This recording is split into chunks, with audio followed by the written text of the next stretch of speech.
John DeSando.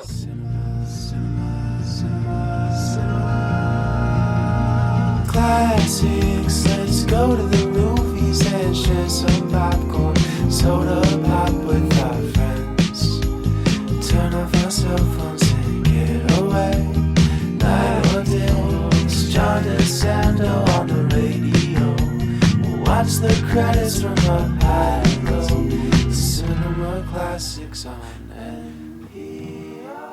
Cinema Classics is produced and hosted by John DeSando. Listen to shows Thursdays at 8:01 p.m. on WCBE 90.5 FM. And listen to shows and read reviews online at WCBE.org. I'm John DeSando. I'm Jordan Hanhilammi. And this is Cinema Classics. Good to be back, sir. Yes, it's great to see you, George. Now that you've flown in, we're very happy to have you here. But George, you know, probably as long as you've been living, Stephen King has been a part of my life.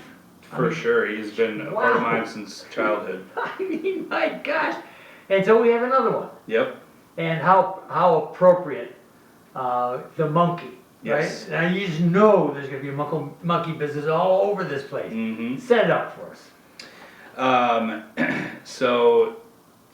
It's a pretty wild ride with a toy monkey. This is a remake of, or I guess a reimagining of a previous movie that was based also on a short story by Stephen King. Okay. In this story we got a toy monkey, we got twin brothers, and you just turn that key and you don't know what's going to happen, except that someone is going to die.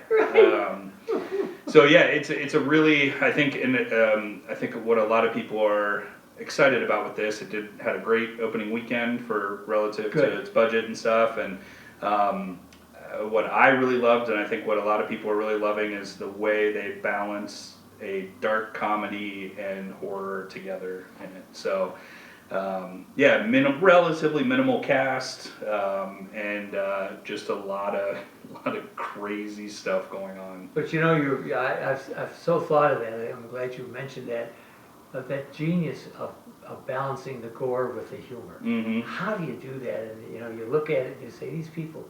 Well, anyway, you know, I'm a big advocate. We are a big advocate of Hollywood, and when they do good stuff, they do it the best of anybody. Yep, and it can be done wrong. Yes. That comedy horror thing does not always work, and even in this case, it wasn't super slapsticky. It was like really smart, funny stuff, darkly worked in, and then combined with some of the goriest, over-the-top kills. Yeah, because one of the creative things is how they kill people. Mm-hmm, for sure. That was, I mean, I can't imagine how fun that was like for them to write this stuff. Like, because they had pretty much, there's a definite like final destination kind of element to it, where it's, these people are going to die somehow, and Yes.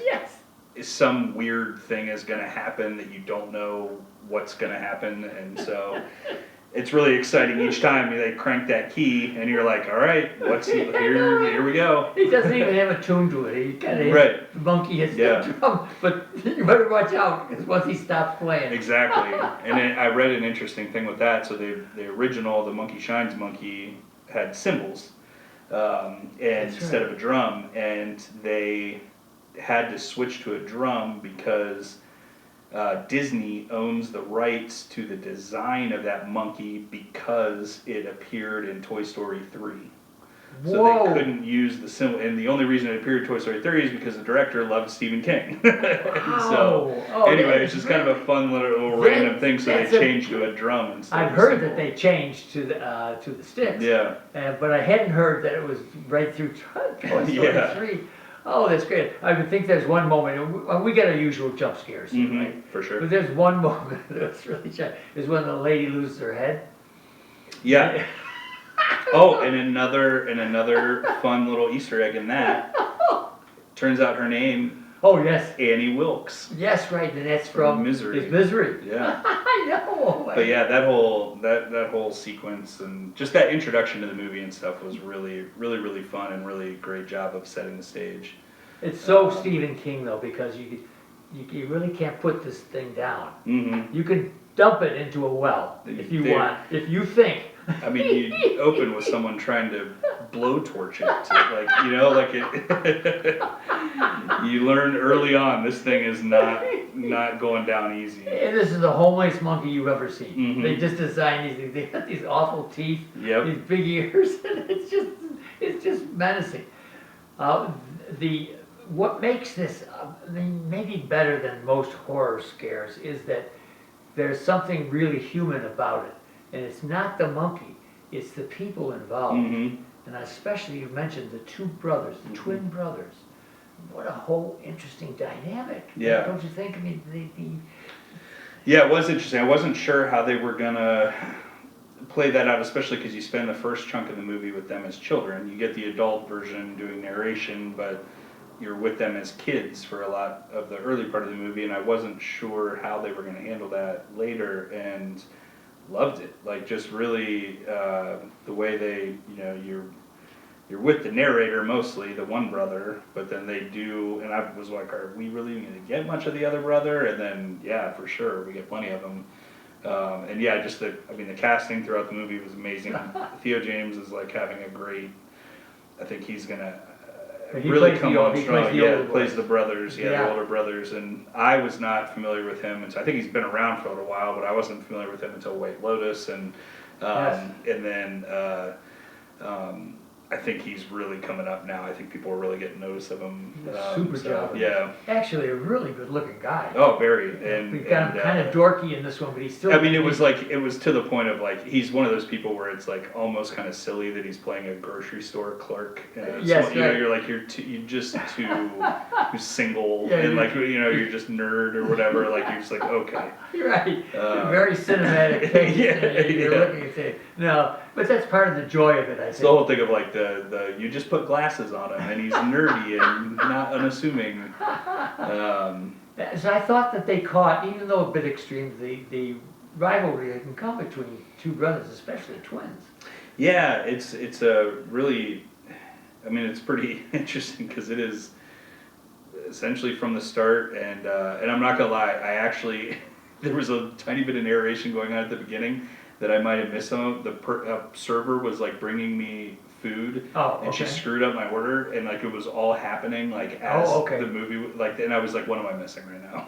Right, yeah. Well, So there might be little tidbits to that story that chicken wings got in the way of, but Don't- yeah, all that to say, they don't like each other right from the get go, and it's mutual. Like they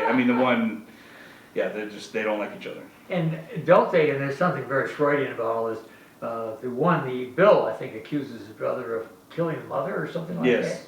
Yeah, the mother who was a cutie pie. Hmm. But- She was my favorite standout of the movie. She reminded me a lot of Jessie Buckley, and I just really, really dug her vibe. It's Tatiana Yeah, Maslany. Yeah, right, and she plays Lois. She was great. I really, really, really liked her a lot, and her essence essentially ends up running through the movie through the two brothers in different ways. So yeah, she's there even when she's not. Yeah, and George, what else is there then about family in this? I'm trying to think back again. My memory's not as good as yours on most of this. But what other tensions are there? Do we find there? It's mainly the brothers, right? And then the mother. Yeah, then then the big thing is in the second half of the movie is he and his son. So he has his son that's the one, Petey, who he seems to have intentionally stayed away from in life.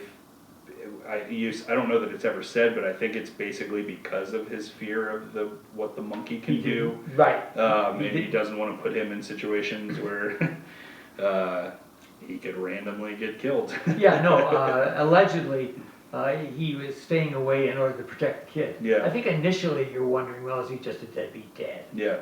And it appears not so.